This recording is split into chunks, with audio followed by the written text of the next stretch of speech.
Bendito Deus, Pai Santo, Pai querido que estás nos céus, nós te louvamos, bendizemos a ti, Senhor, e agradecemos pela vida, pela salvação, pela tua bondade, pelo teu profundo amor. Querido Pai, abençoa os teus servos na cidade, no interior, guarda a tua igreja, Senhor, toma em tuas santas mãos cada vida, as criancinhas, a juventude, as famílias, os casais sem filhos, os órfãos, as viúvas, os viúvos.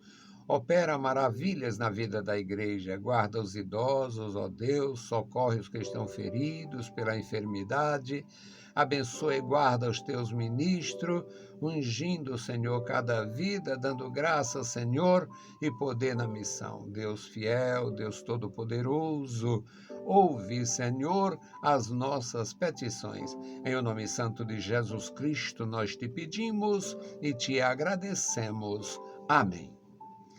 Saudamos a todos com a paz de nosso Senhor Jesus Cristo. Voltamos para apresentar o programa Unicresce no Ar, programa da Escola Bíblica Teológica União e Crescimento, a Unicresce, e nós estamos no ano 34, agradecidos ao nosso Senhor por estarmos de volta apresentando e trazendo mensagens para a edificação da Igreja do Senhor Jesus, dos nossos amigos, dos nossos irmãos. O nosso texto hoje, meus queridos irmãos, é primeiro livro de Crônicas, capítulo 10, versículos 1, 7 a 14. É uma leitura necessária e importante para a nossa meditação. Diz assim a palavra do Senhor: E os filisteus pelejaram contra Israel, e os homens de Israel fugiram de diante dos filisteus e caíram feridos nas montanhas de Gilboá. Versículo 7. E vendo todos os homens de Israel que estavam no vale, que haviam fugido, e que Saul e seus filhos eram mortos, deixaram suas cidades e fugiram. Então vieram os filisteus e habitaram nelas. E sucedeu que no dia seguinte, vindo os filisteus a despojar os mortos, acharam a Saul e a seus filhos e retirados das montanhas de Gilboá, estirados nas montanhas de Gilboá. E o despojaram e tomaram a sua cabeça e as suas armas e as enviaram pela terra dos filisteus em redor para o anunciarem aos seus ídolos e ao povo. E puseram as suas armas na casa do seu Deus e a sua cabeça fixaram na casa de Dagom. Ouvindo, pois, toda Jabes e Gileade, tudo quanto os filisteus fizeram a Saul, então todos os homens belicosos se levantaram e tomaram o corpo de Saul e os corpos de seus filhos e os trouxeram a Jabes e sepultaram com os seus ossos debaixo do carvalho em Jabes e jejuaram 7 dias. Assim morreu Saul, por causa da sua transgressão, com que transgrediu contra o Senhor, por causa da palavra do Senhor, a qual não havia guardado, e também porque buscou a adivinhadora para consultar, e não buscou ao Senhor, pelo que o matou, e transferiu o reino a Davi, filho de Jesser. Louvado seja o santo nome do Senhor. Querido Pai, Deus Todo-Poderoso, estamos em Tua presença. Lemos a Tua palavra e agora suplicamos pelos nossos ouvintes, os nossos irmãos, os nossos amigos. Abençoa, meu Senhor, os nossos ajudadores, recompensa com a bênção dos céus o trabalho, a dedicação, a consagração de cada um. Amado Pai, Deus Todo-Poderoso, ouve a nossa petição. Em nome santo de Jesus Cristo nós te pedimos. Amém.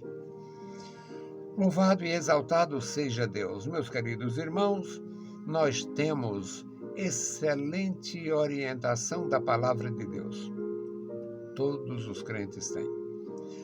Todos os que se propõem e chegam a dizer, muitas vezes eu duvido de pé junto, não tem aquela história jurar de pé junto, eu duvido de pé junto que alguém que realmente tenha a direção de Deus e a palavra como regra de fé e prática, fique tomando por empréstimos maus costumes dos outros para tratar problema de filhos, para tratar problemas de saúde, para tratar... Eu não acredito que uma pessoa que tenha a palavra de Deus como regra de fé e prática vá se sujeitar a coisas estranhas às Escrituras. Quando eles dizem, a Bíblia é nossa regra de fé e prática, e adota coisa de perversos, de seitas mesquinhas, de pessoas que não têm nada a ver com a nossa cultura, com o nosso costume, com a nossa simplicidade, para mim ele está mentindo, ele ou ela está mentindo. Mas nós sabemos que existe realmente muitas pessoas consagradas, pessoas que têm a palavra como regra de fé. Ter a palavra como regra de fé impõe uma responsabilidade de honrar o Senhor da palavra. Eu ter a palavra como regra de fé significa que eu devo obedecer o que está na palavra, porque o Senhor tem toda a orientação para todos os seus servos, servos graduados com grandes responsabilidades, servos pequeninos que não teria nenhuma habilidade em liderar, servos bem formados, como verdadeiros atalaias de Deus, burilando as pedras que formam o edifício de Deus, e servos sem preparo, servos sem sem nenhum diferencial. Mas, se é servo de Deus, se está em comunhão com Deus, tem toda a orientação. O que precisa de orientação para conduzir um grande rebanho, o que precisa de orientação para conduzir um pequeno rebanho e o que precisa de orientação só para se conduzir. A palavra denuncia Saul, o primeiro rei de Israel, um homem que não buscou o Senhor como deveria. Este primeiro versículo diz que os filisteus pelejaram contra Israel. Aquilo era um câncer no passado e não mudou. Era um câncer que virou metástase. A Filistia era um câncer. Agora se espalhou. Agora está debaixo do chão. Agora está na vizinhança. Agora é muito mais difícil. Os filisteus pelejaram contra Israel e os homens de Israel fugiram. Não tinha como medir forças com os filisteus naquele contexto, porque o reino estava desorganizado. Saul não buscava a orientação divina, estava fazendo do seu jeito como guerreiro. O povo fugiu de diante dos filisteus e caiu milhares de pessoas naquela guerra. Caíram feridos nas montanhas de Gilboá.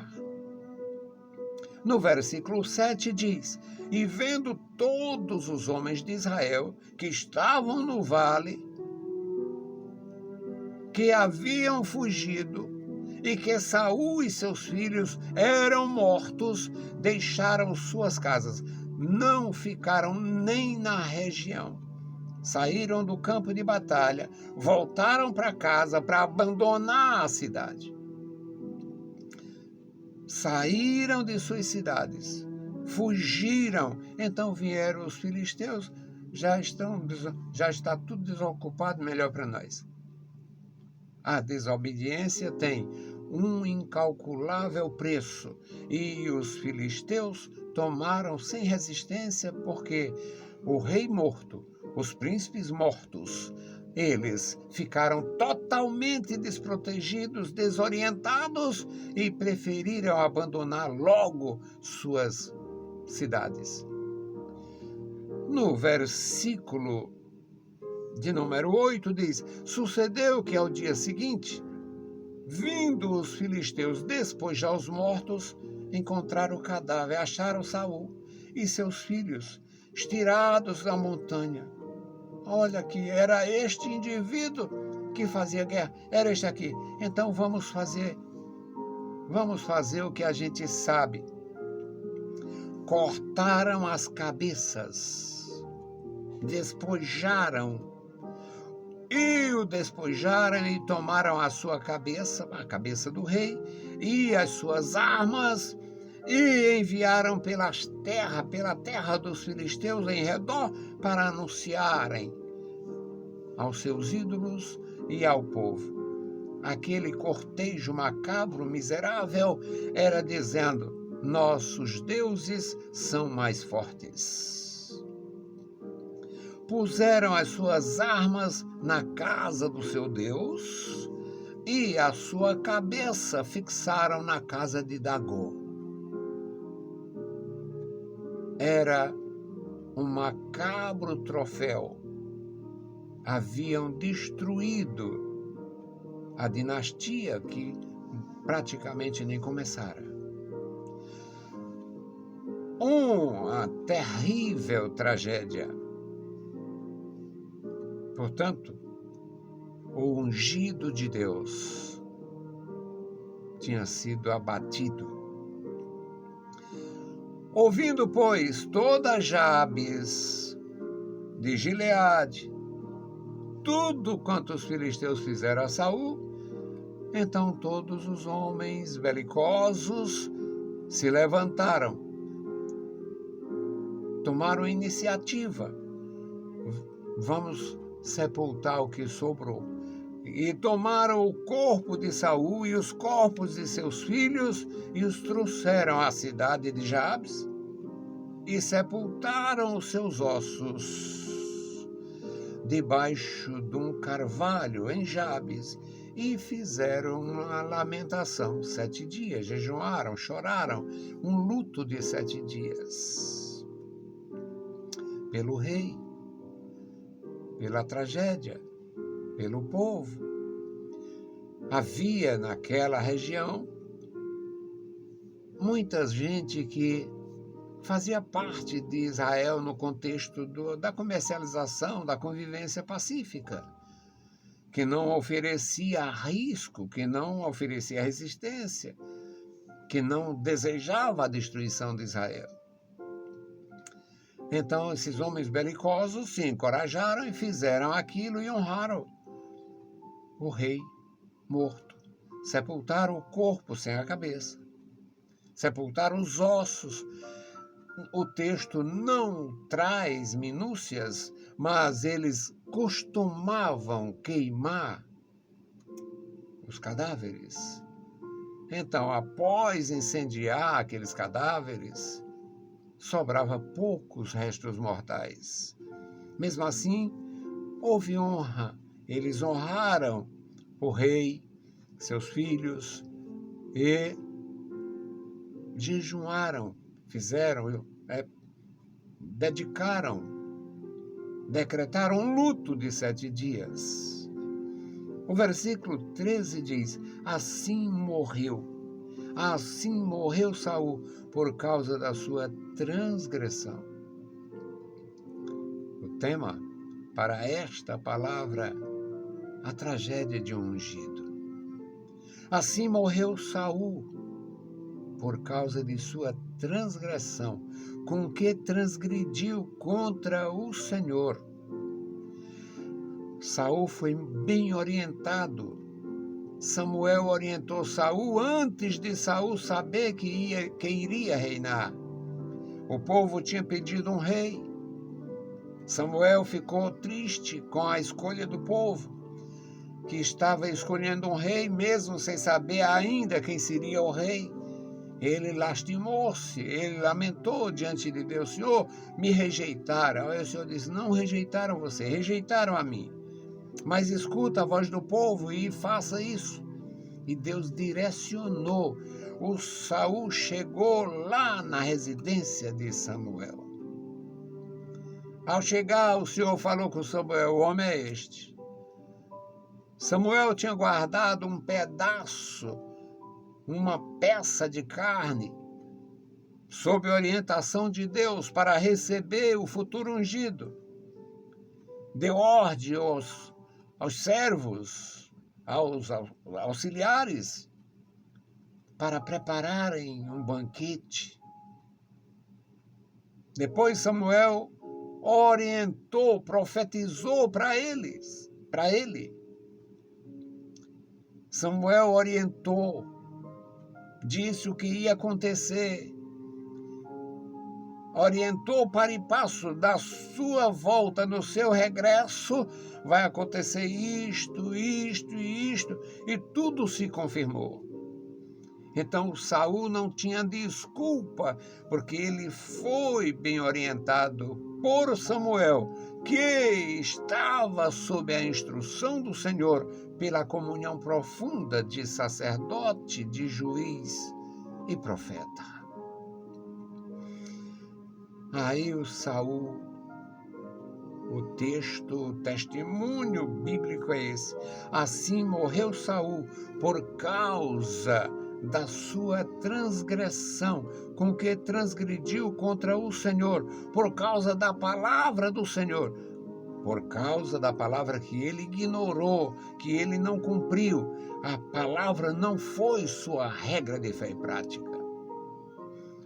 Ele não cumpriu a palavra, ele não viveu a palavra, ele não entendeu a palavra, ele não obedeceu, não seguiu.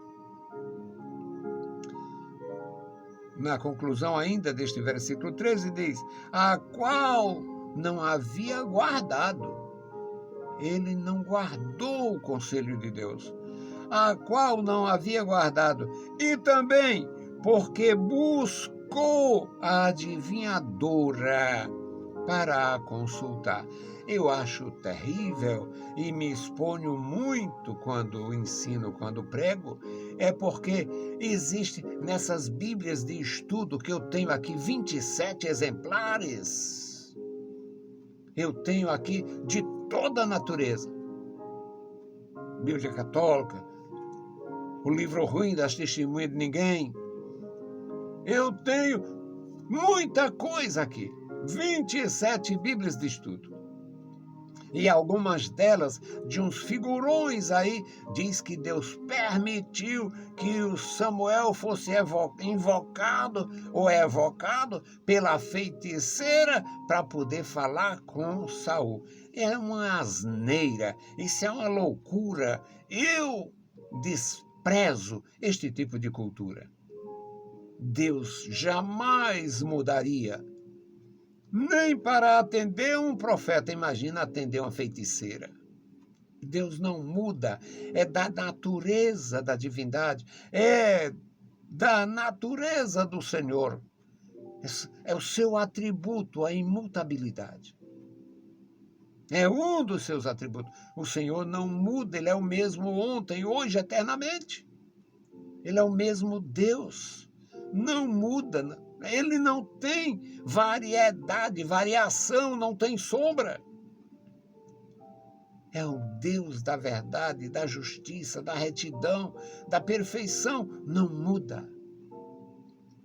Então assim morreu Saul por causa da sua transgressão, com que transgrediu contra o Senhor, por causa da palavra a qual ele não havia guardado, e também porque buscou a adivinhadora, a feiticeira, a pitonisa, aquela que profetizava sobre o espírito de Satanás. Piton, a serpente antiga, a velha serpente, Piton. E o último versículo do nosso texto diz: ele não buscou o Senhor, pelo que o Senhor o matou. Ele não buscou, e não buscou ao Senhor, pelo que o matou, e transferiu